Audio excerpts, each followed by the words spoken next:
10-year-old Daniel was the smallest boy on the Whitfield plantation in South Carolina, 1855. Small, weak, and prone to illness, he was considered worthless by his master, Edward Whitfield, who never missed an opportunity to remind him of it. "That boy ain't worth the food he eats," Whitfield would say loudly, making sure Daniel could hear. "Too weak for field work, too clumsy for housework, too stupid to learn a trade. Should have been sold off as a baby, but nobody wanted him." Daniel's mother, Grace, worked in the big house as a cook. She'd watch her son struggle through each day, her heart breaking as Whitfield humiliated him in front of the other enslaved workers. "Boy, carry this bucket to the barn," Whitfield would command, handing Daniel a bucket far too heavy for his small frame. When Daniel struggled and spilled water, Whitfield would laugh cruelly. "See, useless, can't even carry a bucket without making a mess." The other enslaved people tried to help Daniel when they could. Old Benjamin, who worked in the stables, would give him easier tasks. Sarah, who worked alongside his mother, would slip him extra food to help him grow stronger. But nothing could protect Daniel from Whitfield's particular brand of cruelty. The master seemed to take special pleasure in humiliating the boy. Perhaps because Daniel was small and couldn't fight back. Perhaps because cruelty to a child made Whitfield feel powerful. Whatever the reason, Daniel bore the brunt of it. One afternoon in late October, Whitfield gathered all the enslaved workers in the yard for his monthly inspection.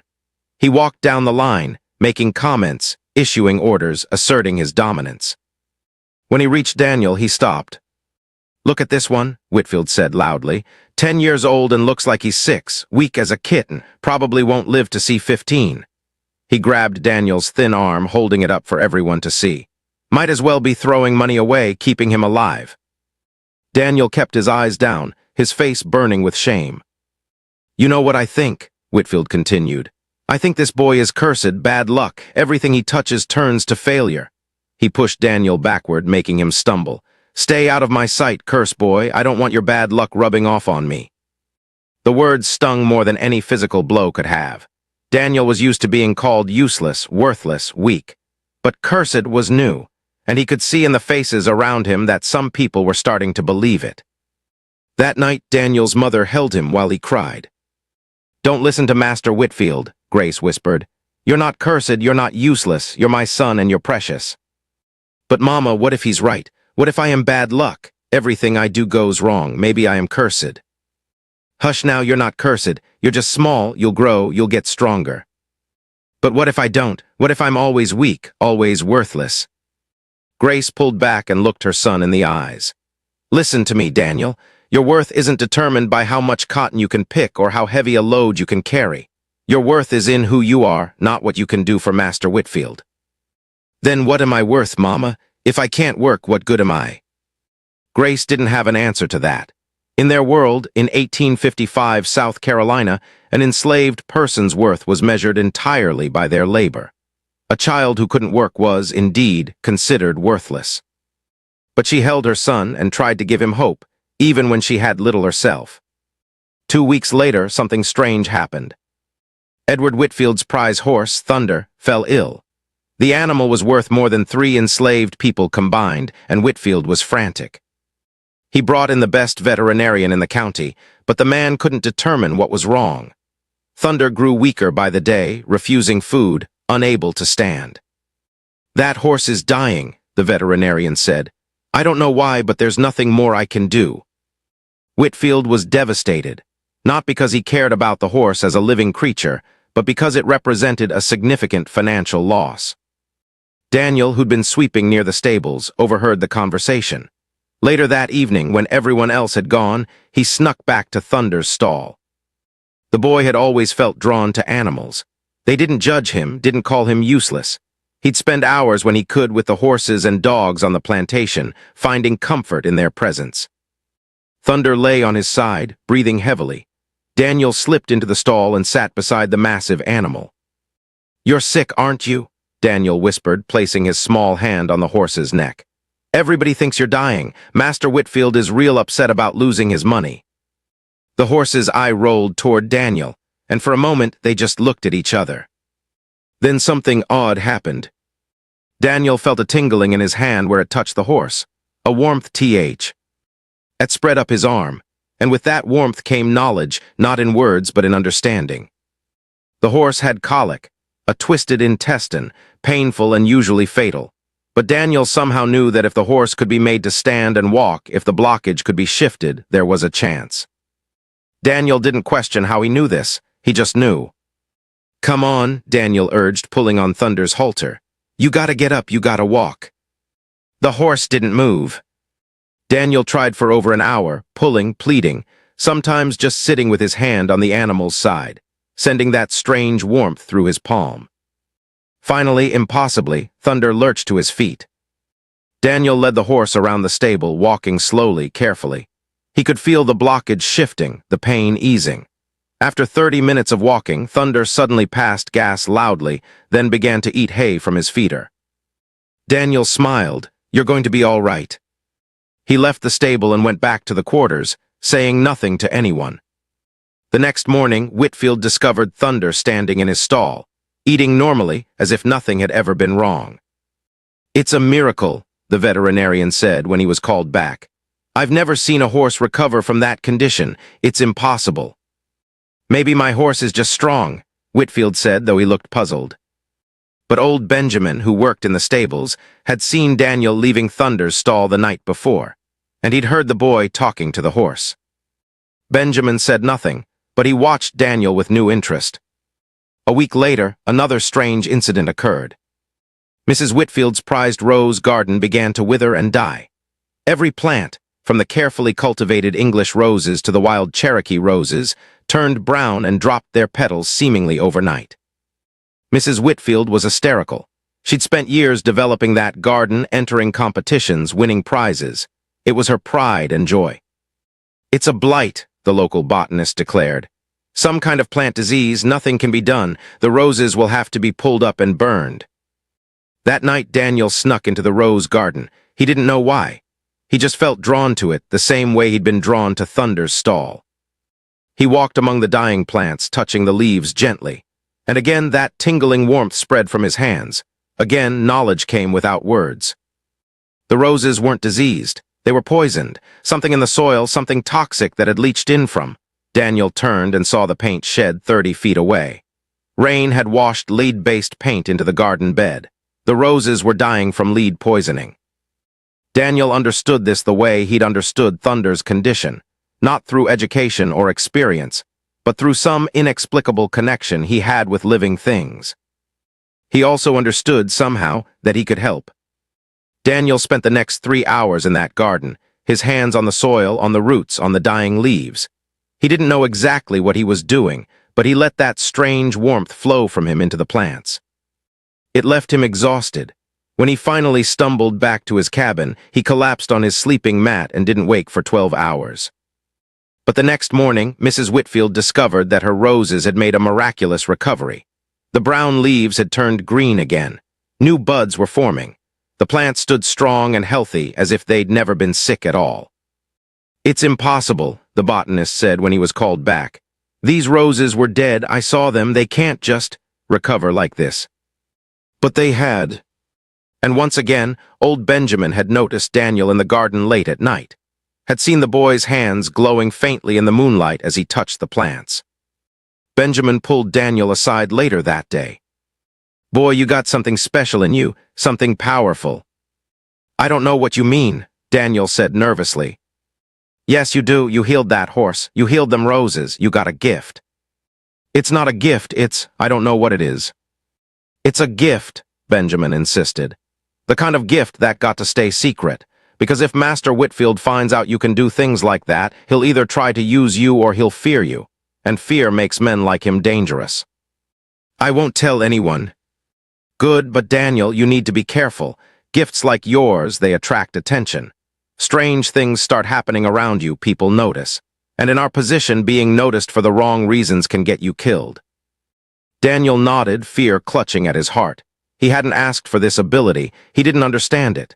And now it was something else that made him different, something else that could be used against him. But secrets, especially miraculous secrets, have a way of getting out. Over the next month, small miracles kept happening around Daniel. A slave woman's infected wound healed overnight after Daniel touched her. Arm, a crop of tobacco that was failing, suddenly flourished after Daniel walked through the field. A dog that had been hit by a wagon recovered from injuries that should have been fatal after spending an afternoon with Daniel. People began to notice. They began to whisper, "That boy Daniel, there's something about him. He's got healing hands. He's blessed. He's got the touch." The whispers reached the big house, reached Edward Whitfield's ears. And Whitfield, the man who'd spent months calling Daniel useless and worthless and cursed, suddenly saw his worthless property in a very different light.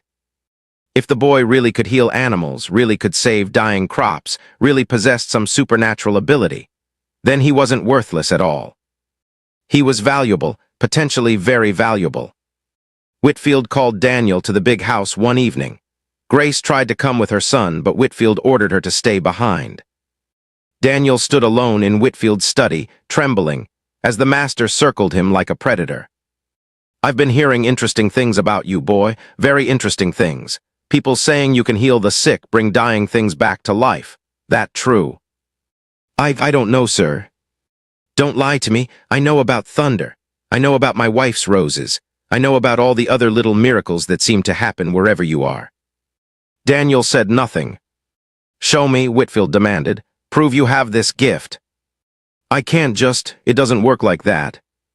"Then make it work like that." Whitfield grabbed Daniel's arm roughly. "You will demonstrate this ability or I'll whip you until you do." "I can't, it's not something I control, it just happens."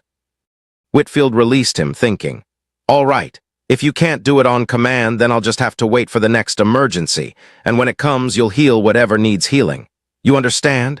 You'll use your gift for my benefit, because you're my property, which means your gift is my property too." "Yes, sir," Daniel whispered. "And Daniel, if I find out you've been refusing to use your ability, if I discover you've been holding back, the punishment will be severe. Not just for you, but for your mother too. Understand?" "Yes, sir." Whitfield smiled. It was not a kind smile. "Good. Now get out of my sight, and remember you're not useless anymore. You're valuable, but that doesn't mean I won't destroy you if you disappoint me." After his confrontation with Whitfield, Daniel's life changed dramatically. He was moved from the quarters to a small room behind the big house. His mother was allowed to see him only once a day. He was given better food, cleaner clothes, and a soft bed. But he was also a prisoner. Whitfield watched him constantly, waiting for opportunities to exploit his gift. Whenever an animal fell sick, Daniel was brought to heal it. When crops showed signs of disease, he was sent to the fields. When Mrs. Whitfield developed a fever, Daniel was ordered to cure her. And he did, because he had no choice. The gift that had once been a mystery, something that happened spontaneously, was now something demanded of him.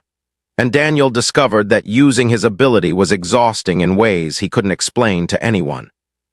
Each healing left him drained, weak, sometimes feverish. It was as if he was giving away pieces of himself, transferring his own life force into the sick and dying. Grace noticed her son growing thinner, more tired, more hollow-eyed. "Master Whitfield is working you too hard," she said during one of their brief visits. "This gift of yours, it's taking something from you." "I know, Mama, but I can't stop. If I refuse to help, he'll punish you. He's threatened it." "Let him punish me. You're dying, Daniel. I can see it in your eyes. Whatever this power is, it's consuming you." "I'll be all right." "No, you won't. And I won't watch my son sacrifice himself for that man's greed." But Grace had no power to stop what was happening. None of them did. In December, a neighboring planter named Colonel Davies came to visit Whitfield. He'd heard rumors about the miraculous boy who could heal the sick and dying. "I don't believe in magic," Davies said as they sat in Whitfield's study drinking whiskey. "But I believe in results, and I've heard about your horse, about your wife's roses, about a dozen other incidents that can't be explained naturally." "The boy has a gift," Whitfield confirmed. "I don't understand it, but it's real. I want to borrow him." Whitfield's eyes narrowed. "Borrow?" "My best breeding mare is sick. The veterinarian says she won't survive the week. She's worth $2,000. If your boy can save her, I'll pay you $500 for his services." Whitfield's mind raced. $500 for a single healing, if he could hire Daniel out to other planters if this became a regular arrangement. 750, Whitfield countered. 6 who? In dread, and that's my final offer. Done. They shook hands, sealing the deal without ever asking Daniel if he was willing. He was property, after all. Property didn't get a say in how it was used.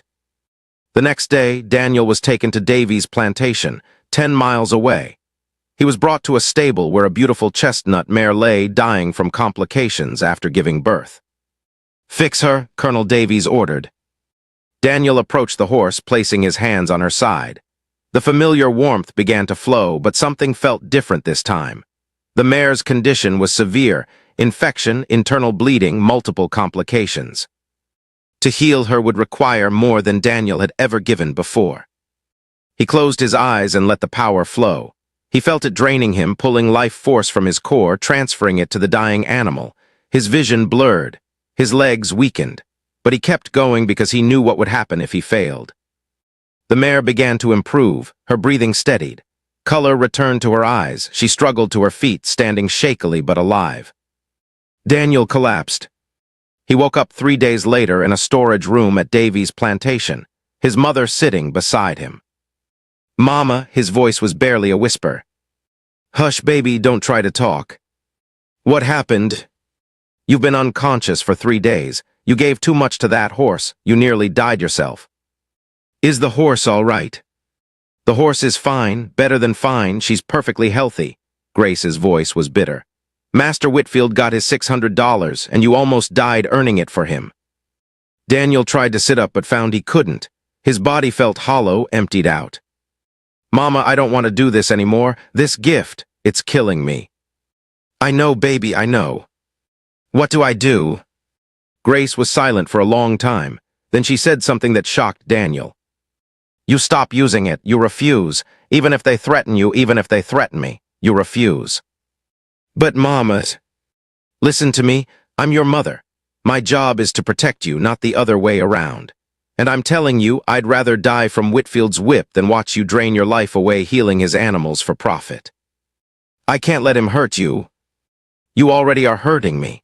Every time you use that gift, every time you give away pieces of yourself, you hurt me worse than any whip ever could. Because I'm watching my son die slowly, and there's nothing I can do to stop it. Daniel had never heard his mother speak with such fierce intensity. He saw tears in her eyes, saw the desperation in her face. What if I just use it less, only when absolutely necessary? Daniel, men like Whitfield, they don't understand necessity the way we do. To him, anything that makes him money is necessary. He'll work you to death if you let him. Before Daniel could respond, the storage room door opened. Edward Whitfield stood there, looking irritated. Boys awake, good, we have another job, Beaumont Plantation, 20 miles south. Their entire herd of cattle has some kind of disease. They're offering $1,000 if you can save them. He can't, Grace said, standing up to block Whitfield from Daniel. He's too weak. He nearly died healing Colonel Davies' horse. That's not my problem. The boy will rest for a few more days, then we're going to Beaumont. You'll kill him. Then I'll kill him. Whitfield's voice was cold. He's my property. I'll use him as I see fit. Now get out of my way. Grace didn't move. For a moment, Daniel thought his mother was actually going to physically fight Whitfield. He'd never seen her defy a white man so directly. But then old Benjamin appeared in the doorway behind Whitfield. Master Whitfield, sir, there's been an accident. One of the field workers fell from the barn loft. Looks bad. You might want to come see. Whitfield hesitated, torn between dealing with Grace and dealing with the accident.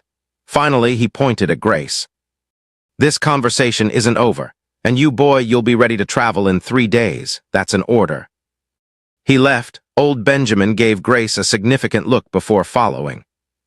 That wasn't an accident, was it? Daniel asked. No, Grace said quietly. Benjamin is trying to help, buying us time, but Daniel, time isn't enough. We need a plan. What kind of plan? The kind that gets you away from here before Whitfield works you to death.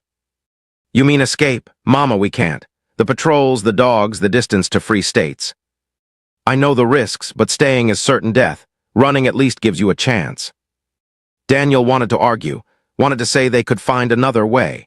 But looking at his mother's face, seeing the desperate determination there, he understood. This wasn't about whether escape was possible. It was about whether dying while trying to be free was better than dying as Whitfield's tool. When, he asked. Soon before the Beaumont trip, I'll talk to Benjamin and the others, Thale. I'll help. But they didn't get the chance. 2 days later, something happened that changed everything. Edward Whitfield's 8-year-old son, Thomas, fell from a horse while riding recklessly through the plantation. The boy hit his head on a rock and was carried unconscious to the big house. The doctor was called immediately. He examined Thomas and delivered a grim prognosis. The skull is fractured. There's bleeding inside the head. I'm sorry, Mr. Whitfield, but there's nothing I can do. Your son will likely die within the next day or two. Mrs. Whitfield's screams of anguish could be heard throughout the plantation. Edward Whitfield, for the first time since Daniel had known him, looked genuinely afraid. This wasn't about money or property. This was his child, his heir, his legacy. He came to the storage room where Daniel was still recovering. You're going to save my son. Sir, I'm still weak from the last healing. I don't know if I can. You will save my son, or I will kill every enslaved person on this plantation, starting with your mother. Do you understand me? Daniel saw that Whitfield meant it. This wasn't a bluff. The man was desperate, terrified, and fully capable of following through on the threat. I'll try, Daniel whispered. They brought him to Thomas's bedroom. The boy lay on a large 4-poster bed, pale and still, breathing shallowly. Mrs. Whitfield knelt beside the bed, sobbing. Daniel approached on shaking legs. He placed his hands on Thomas's head over the fracture and closed his eyes. Immediately, he felt the severity of the injury. The fractured skull, the bleeding, the swelling pressing on the brain. It was bad, worse than anything he'd tried to heal before. To fix this, he would have to give more of himself than ever before, probably more than he had to give. But he thought of his mother, of everyone on the plantation, of the threat Whitfield had made. Daniel let the power flow. It poured out of him like water from a broken dam. He felt it draining his life force, his energy, his very essence. He felt himself being emptied out, becoming hollow. But Thomas began to improve. The bleeding stopped, the swelling reduced, the fracture began to knit together. Daniel's vision darkened at the edges. His legs gave out, but he kept his hands on Thomas's head, kept the power flowing even as consciousness slipped away. The last thing he heard was Mrs. Whitfield crying out, "He's waking up! Thomas is waking up!" Then darkness. Daniel woke up in the dark, completely disoriented. He had no idea how much time had passed or where he was. "Easy, child, don't try to move." Old Benjamin's voice came from nearby. "You've been out for a week." A week, Daniel's voice was barely a whisper. "You nearly died. When you collapsed after healing Master Thomas, you stopped breathing. Your mama had to pound on your chest to get your heart beating again." Daniel tried to remember, but everything after placing his hands on Thomas's head was a blank. Is Thomas all right?" "The young master? He's fine, perfect, even. Doctor says it's a miracle. The fracture healed completely, no brain damage, nothing. He was up and running around 2 days after you healed him." "And my mother's?" "She's fine too. Been sitting beside your bed every spare moment, making sure you kept breathing." Benjamin held a cup of water to Daniel's lips. The boy drank gratefully, though even that small action exhausted him. "What Master Whitfield made you do," Benjamin said quietly. "That was evil, even by his standards. He knew it would nearly kill you, and he forced you to do it anyway. He threatened to kill everyone if I didn't." "I know, I heard." Benjamin's weathered face was grim. "But Daniel, you need to understand something. You can't keep doing this. The next time you use your gift like that, you won't wake up. Your body can't take any more." "Then what do I do? If someone else gets sick, if Whitfield demands?" "Then you refuse, and we deal with the consequences." "He'll kill people, Benjamin. He'll kill my mother." "Maybe or maybe not, because you know what I think. I think Master Whitfield is scared of you now." "Scared of me? Why?" "Because he watched you bring his son back from the edge of death. He watched you do something that should have been impossible. And now he's starting to wonder what else you can do, whether that power of yours could be used to harm as well as heal." Daniel had never thought of his gift that way. It had only ever manifested as healing, as helping living things. The idea that it could be used to hurt was disturbing. "I couldn't hurt anyone," Daniel said. That's not what this power is for. Doesn't matter what it's for. What matters is what Whitfield thinks you could do, and fear makes men careful, makes them think twice before threatening. Before Daniel could respond, the door opened. Grace rushed in, her face lighting up when she saw her. Son was awake. Daniel, oh, thank God, she wrapped him in a careful embrace. You've been asleep for so long, I thought I'd lost you. I'm all right, Mamas. No, you're not. You're weak as water and you can barely move. That man nearly killed you, Daniel, nearly killed my baby to save his own. But I did save Thomas. That has to count for something. It counts for nothing. You think Whitfield's grateful? You think he'll leave you alone now? Grace's voice was fierce. All you did was prove your value to him. Now he knows you can heal even fatal injuries, which means he's going to work you even harder. As if summoned by the mention of his name, Edward Whitfield appeared in the doorway. Boys awake, good, we have work to do. No, Grace said, positioning herself between Whitfield and her son. He's not doing any more healing, he's too weak. Another session like the last one will kill him. That's not your decision to make. I'm making it anyway. Whitfield's eyes narrowed dangerously. You're defying me. You do remember that I own you, don't you? That I can do whatever I want to you. Do what you want to me. Beat me, sell me, kill me. I don't care anymore, but you're not touching my son again. The tension in the room was palpable. Daniel tried to sit up to intervene, but he was too weak to even raise his head. Whitfield stared at Grace for a long moment.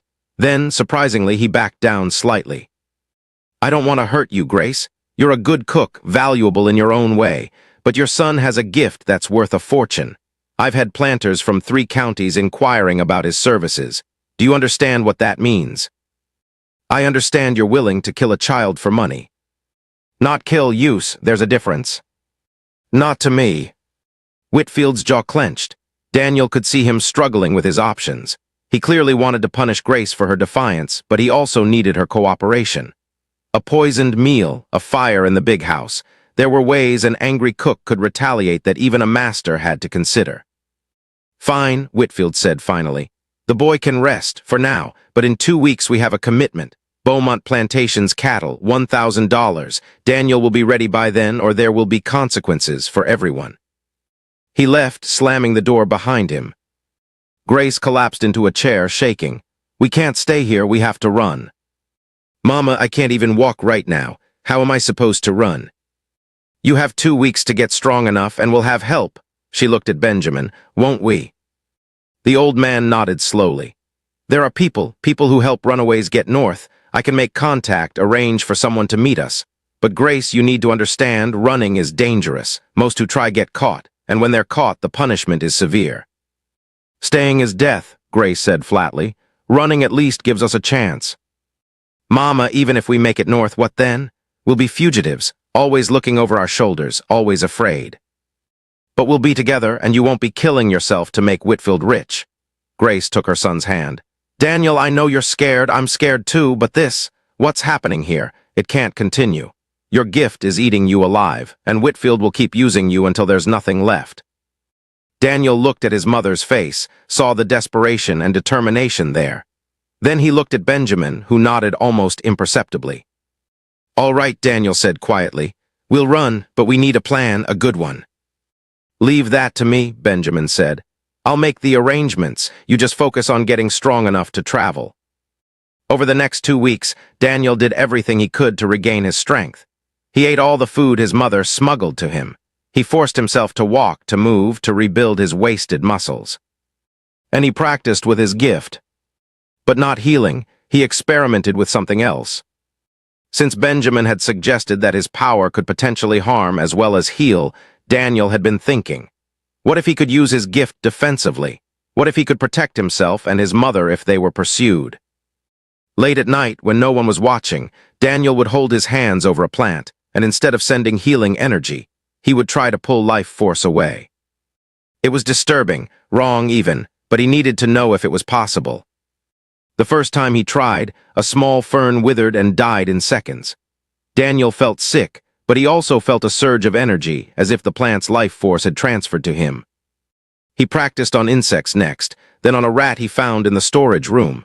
Each time he became more adept at drawing life rather than giving it. It wasn't something he wanted to do. The very act felt like a corruption of his gift.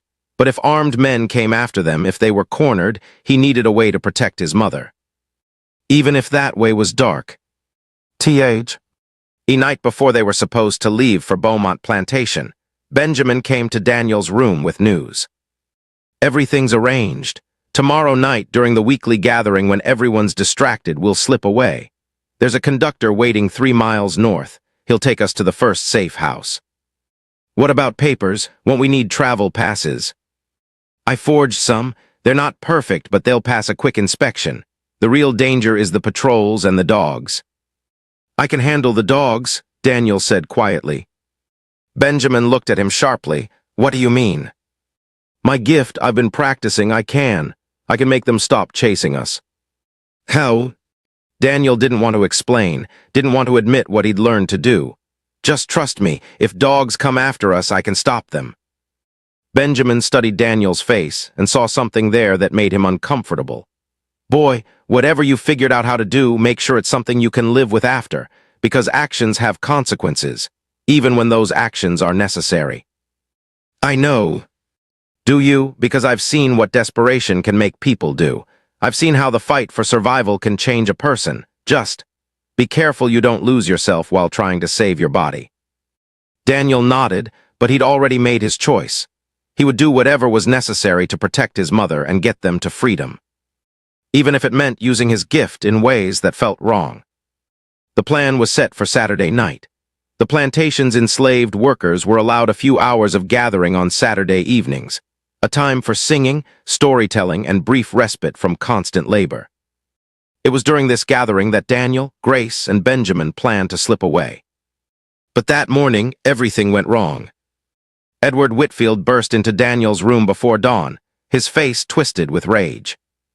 Get up, we're leaving for Beaumont now. Now, but you said tomorrow. Plans changed. Beaumont sent word that his cattle are dying faster than expected. We leave within the hour. Daniel looked desperately at his mother, who'd followed Whitfield into the room. Their carefully laid plans, the arrangements Benjamin had made, the conductor waiting 3 miles north, all of it was falling apart. Master Whitfield, the boy's still weak, Grace protested. Another day of rest. We don't have another day. Those cattle are worth $5,000. If I save them, Beaumont is paying me $1,500. Now get the boy ready to travel. There was no arguing. Within 90 minutes, Daniel found himself in a wagon heading south toward Beaumont Plantation, his mother left behind, his chance for escape vanishing with every mile. He felt despair settling over him like a heavy blanket. They'd been so close. Now he was being taken in the wrong direction, toward another draining healing session that would leave him half dead. But as they traveled, Daniel's despair began to transform into something else. Anger. He was tired of being used, tired of being treated as a tool, tired of having his life drained away for someone else's profit. And he realized with sudden clarity that he had power, real power, not just to heal but to harm. And Edward Whitfield was sitting 3 feet away from him in the wagon, completely unaware of the danger. Daniel could reach out right now and drain the life from Whitfield the way he'd drained it from plants and insects. He could stop this man from ever hurting anyone again. The temptation was overwhelming. But as Daniel's hand moved toward Whitfield, he heard his mother's voice in his memory. Your worth isn't determined by what you can do for Master Whitfield. Your worth is in who you are. Who was he? Was he someone who killed, even when killing would solve his problems? Was he someone who used his gift, something that had always been about healing, to cause harm? Daniel's hand stopped inches from Whitfield's arm. He couldn't do it. No matter how much he hated this man, no matter how much easier it would make things, he couldn't become a killer. He pulled his hand back, closing his eyes, trying to calm his racing heart. Something wrong, boy? Whitfield asked without looking at him. No, sir, just tired. You'll rest after you heal those cattle, then we're coming straight back. I have 3 more jobs lined up for next week. You're going to make me a wealthy man, Daniel. The casual way Whitfield said it, as if Daniel's suffering was just a business opportunity, reignited the anger. But Daniel forced it down. He would survive this. He would find another way to escape. And when he did, he would make sure Whitfield could never use another person the way he'd used Daniel. Beaumont Plantation was massive, 3 times the size of Whitfield's property. The cattle operation alone involved hundreds of animals spread across multiple pastures. And according to Colonel Beaumont, nearly all of them were sick. "It started 2 weeks ago," Beaumont explained, leading them to a large barn where several cattle lay dying. 1 or 2 animals showing symptoms. Now it's spread through most of the herd. The veterinarian says it's some kind of contagious disease. He's never seen anything like it. Daniel examined the cattle. They were lethargic, refusing food, with pustules on their skin and labored breathing. He placed his hands on the nearest one and immediately understood the problem.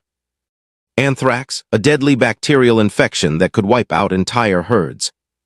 And something that would require massive amounts of energy to heal, especially in so many animals. "Well," Whitfield demanded, "can you fix them?" "It's bad," Daniel said quietly. "Really bad, and there are so many." "I don't care how many there are. Beaumont is paying us $1,500. You're going to heal every single animal, understand?" "It will kill me." The words hung in the air. Daniel had said them flatly, without emotion, but with absolute certainty. Whitfield hesitated for just a moment. Then you'll die, but you'll heal these cattle first." Colonel Beaumont looked uncomfortable. "Whitfield, if the boy says it will kill him." "He's being dramatic. He's healed plenty of animals before." "Not this many, not this sick." Daniel looked directly at Whitfield, something he'd never dared do before. "You're asking me to commit suicide for your profit." "I'm ordering my property to perform a task. That's not the same thing." "Isn't it?" For the first time, Daniel saw uncertainty flicker across Whitfield's face. The man was realizing that if Daniel died, he lost his valuable gift. No more lucrative healing sessions. No more miraculous cures. But Beaumont was offering $1,500 now. "Greed won. Start healing," Whitfield ordered. "Now." Daniel looked at the dying cattle, at Whitfield, at Colonel Beaumont, who was shifting uncomfortably. And he made a decision. "No." The word dropped like a stone into still water. "What did you say?" Whitfield's voice was dangerously quiet. "I said no, I won't do it. You'll have to kill me first." "Boy, you're making a mistake. A serious mistake." "Maybe, but at least it's my mistake, my choice. For the first time in my life, I'm choosing." Whitfield's face turned purple with rage. He grabbed a whip from a nearby hook. Plantation owners always kept them handy, and raised it to strike. But before the blow could fall, Daniel reached out with his gift. Not to heal, to harm. He didn't drain Whitfield's life completely, didn't kill him, but he pulled just enough energy away that Whitfield suddenly felt weak, dizzy, his arm falling to his side as the whip clattered to the ground. What did you do to me?" Whitfield staggered backward. "I showed you what I could do if I wanted to, what I've been able to do all along but chose not to." Daniel's voice was steady despite his fear. "You see, Master Whitfield, my gift doesn't just heal, it can also harm. It can take life as easily as it gives it. I could kill you right now with a touch. I could stop your heart, drain your strength, leave you an empty shell." "You wouldn't dare." "Probably not, because I'm not a killer, but I could be. And you'll never know for sure when I might decide that death is better than being your tool." Beaumont stepped between them. "Whitfield, I think we need to reconsider this situation." "Stay out of this." "No, I won't have murder committed on my property, whether it's your boy killing you or you killing your boy. This has gone too far." Whitfield glared at both of them, but Daniel could see the fear in his eyes now. The man was realizing he'd pushed too hard, that his valuable property had become dangerous. "Fine," Whitfield said finally. "We're leaving, and you," he pointed at Daniel, "you'll regret this. When we get back to the plantation, you'll wish you just healed those cattle." But as they climbed back into the wagon, Daniel felt something he hadn't felt in months. Power. Not just supernatural power, but the power of choice. The power to say no, the power to stand up for himself. It was intoxicating. And dangerous. The ride back to Whitfield Plantation was tense and silent. Edward Whitfield stewed in rage while Daniel sat as far from him as possible, preparing for whatever punishment was coming. But when they arrived, something unexpected greeted them. Benjamin stood at the plantation entrance, his face grave. Behind him were three men Daniel didn't recognize, two white men and one free black man. "Master Whitfield," Benjamin said carefully, "these gentlemen need to speak with you." The white men stepped forward. The older one, with gray hair and a stern expression, spoke first. "Edward Whitfield, I'm Marshal Thomas Harrison. This is Deputy Wilson and Mr. Frederick Johnson, a representative of the Colored Relief Society. We're here regarding accusations of abuse and illegal exploitation of enslaved persons." Whitfield's face went pale. "I don't know what you're talking about." "Don't you? We've received reports that you've been forcing a young enslaved boy to perform what witnesses describe as miraculous healings under threat of violence. That you've been hiring out this boy's services while working him to the point of near death." "That's ridiculous. Who would make such accusations?" "Multiple witnesses, including a report filed by Colonel Beaumont just this afternoon, stating that you attempted to force a child to perform a task that would have killed him, and that the child demonstrated fear for his life." Daniel's mind raced. Beaumont had reported this. Why would he? Then he understood. What Daniel had done in the barn, showing Whitfield that he could harm as well as heal, had frightened Beaumont as well. The colonel must have decided that the situation was too dangerous, too likely to explode into violence, and had reported it to authorities. "This is an internal matter," Whitfield protested. "The boy is my property. How I use him is my business." "Actually, it's not," Frederick Johnson spoke up. "There are laws, Mr. Whitfield, even regarding the treatment of enslaved persons. Laws against working children to death. Laws against endangering life through reckless demands. And while the South may turn a blind eye to most abuses when those abuses are public, when they're reported by respectable white citizens like Colonel Beaumont, authorities must act." "This is an outrage." "What's an outrage is your treatment of this child," Marshal Harrison said. "Now, we're not here to free the boy. That's not within our authority, but we are here to ensure his safety. He'll be removed from your custody and placed with a neutral party until this matter is investigated."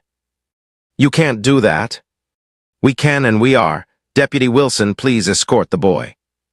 Daniel found himself being led away from Whitfield toward the three men.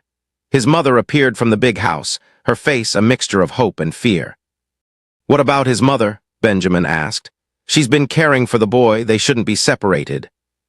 Marshal Harrison considered this. "Fair point. Grace, is it? You'll come too. We're placing both of you in the temporary custody of the Quaker meeting house in town.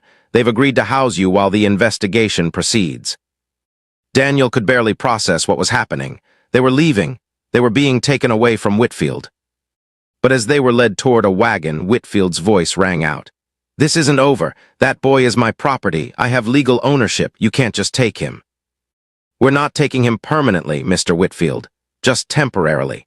If the investigation clears you of wrongdoing, he'll be returned.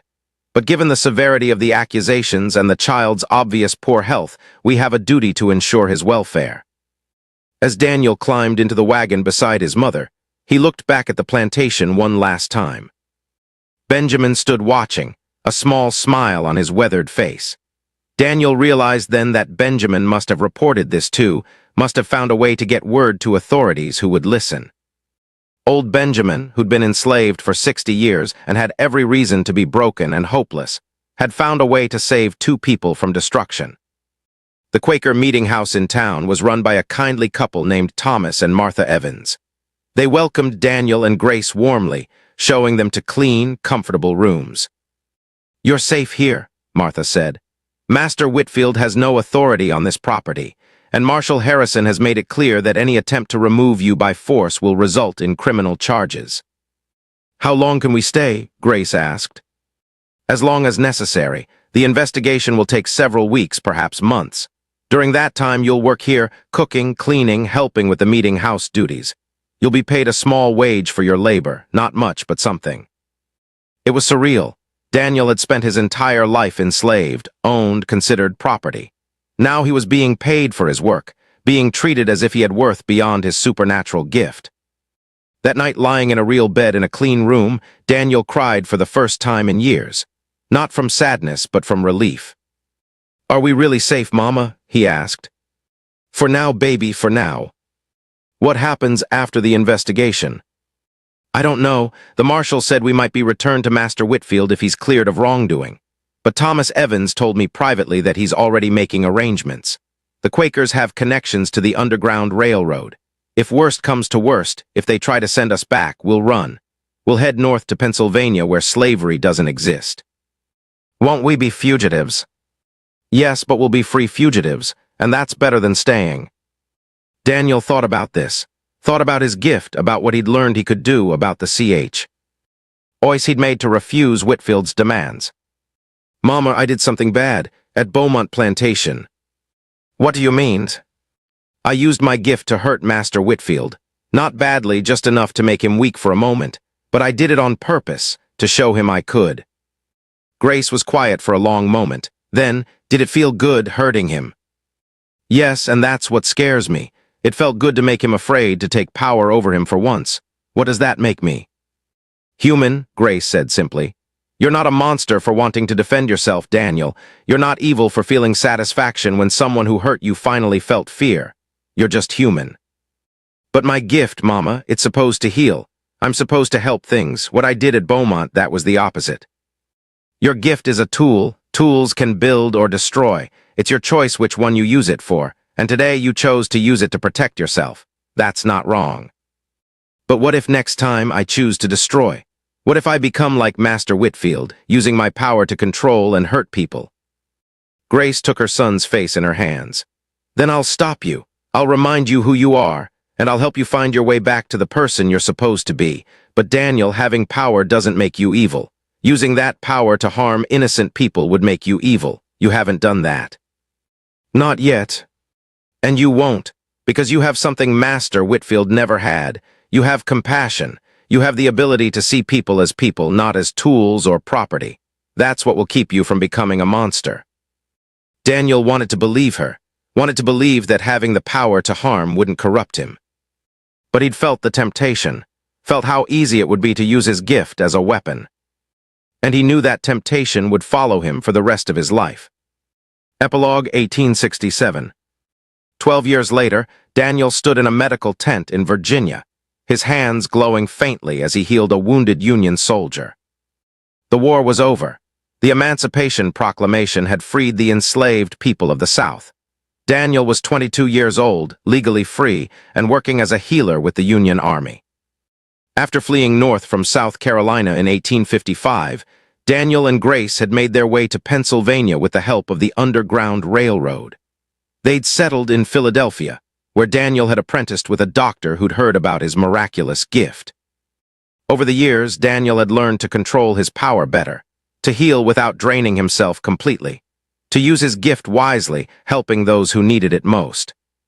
He'd also learned, through careful practice and experimentation, to resist the temptation to harm.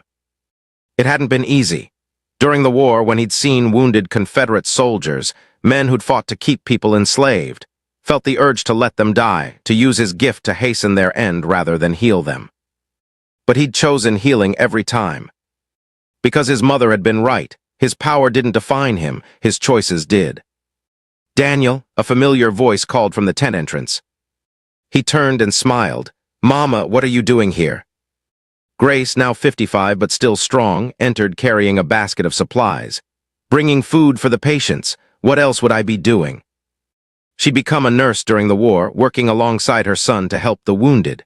Together, they'd saved hundreds of lives. Have you heard from Benjamin? Grace asked. Last week. He's teaching at a school for freed people in Charleston. Says more students arrive every day, all wanting to learn to read and write. Old Benjamin had survived the war and immediately begun working to educate newly freed people. At 75, he was still fighting for a better world. And Master Whitfield? Grace's voice was carefully neutral when she asked. Dead, died 3 years ago during the war. The plantation was burned by Union troops. Nothing left of it now. Daniel felt no satisfaction hearing this. No joy, just a sense of completion, of a chapter finally closing. Are you all right? Grace asked, seeing something in her son's face. I was just thinking about that day at Beaumont Plantation when I almost killed him, when I came so close to using my gift as a weapon. But you didn't. I could have, part of me wanted to. And yet you chose not to. That's what matters, Daniel, not the temptation, but the choice. Daniel looked down at his hands, these hands that could heal or harm, build or destroy. I'm going to keep healing people, Mama. For the rest of my life, that's my choice. Then you've chosen well. A wounded soldier called out, needing attention. Daniel moved to help him, his hands already glowing with that strange, miraculous light. He'd been called useless, worthless, cursed. He'd been humiliated, exploited, nearly worked to death. But he'd survived, he'd chosen his own path, and he'd used his gift to make the world better. Rather than worse. That, Daniel thought as he healed another soldier, was the real miracle. Not the supernatural power he possessed, but the strength to use it wisely.